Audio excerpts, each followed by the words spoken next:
Now, today marks 55 years since the coal tip disaster at Aberfan. The fatal collapse of the colliery spoil tip in 1966 smothered the local junior school. It killed 116 children and 28 adults. Well, our Wales reporter Lily Hewitson has more. Waving your child off to school should not be a final goodbye, but that's what happened in the doorways of over 100 homes here in Aberfan 55 years ago today.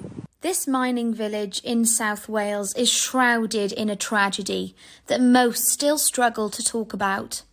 On this day in 1966, 116 children and 28 adults were killed somewhere they should have been safe, at school.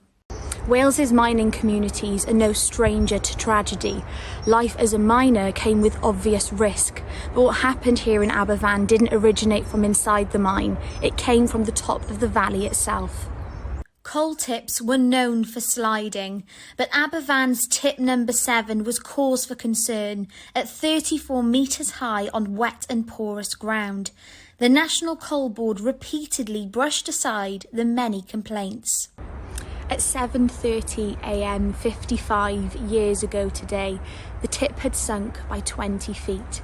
2 hours later, like a wave of darkness, it tumbled down the valley towards Aberfan and like an avalanche smothered everything in its path, including Pantglas Primary School and all the children inside on their last day before half-term. Jamie's father was one of many young men who rushed to the scene to help pull children from the rubble, and like many, he rarely spoke of what happened on that fateful day. They were digging out, the bodies by hand because they didn't want to use machinery, because they didn't want to injure any survivors or potential survivors. And he described it to my mum like it was just thick, black, tar-like mud that they were just digging out by hand. And he never slept. It gave him nightmares for a long time afterwards, and that affected him. So yeah, my father did suffer with PTSD with regards to it, but back then it just wasn't something that was talked about, and especially with men. You just created a stiff upper lip and kind of got on with it. But yeah, it certainly affected my father at the time, and also going through his life to the point that he, like I said, he never actually told me about it until he was, effectively on his deathbed. Mothers clawed at the rubble, hoping to find their child, who they'd waved off to school just moments ago. Those families were never the same again. Some lost one child, some lost 2. Grief, resentment and anger flooded the village, which quickly became plagued with post-traumatic stress disorder and anxiety.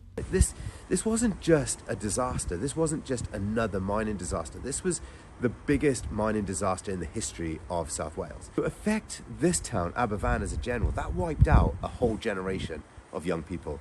That, as a community structure, is going to affect that community for generations to come.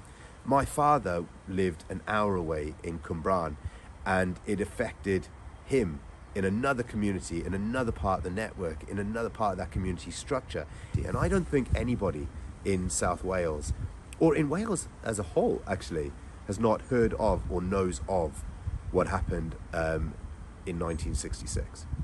This was the first tragedy of its kind, broadcast live into people's homes, which saw £20 million in today's money donated into the disaster fund. But the same amount was handed by the government to the very body which was found to blame for this tragic loss of life. This was one of the only disasters where the Queen has been photographed crying in front of the public.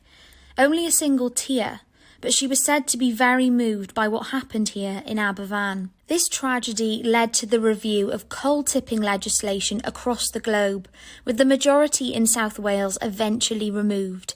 But for the families and community who lost its children to the trade which built it, pain and haunting memories linger here 55 years on.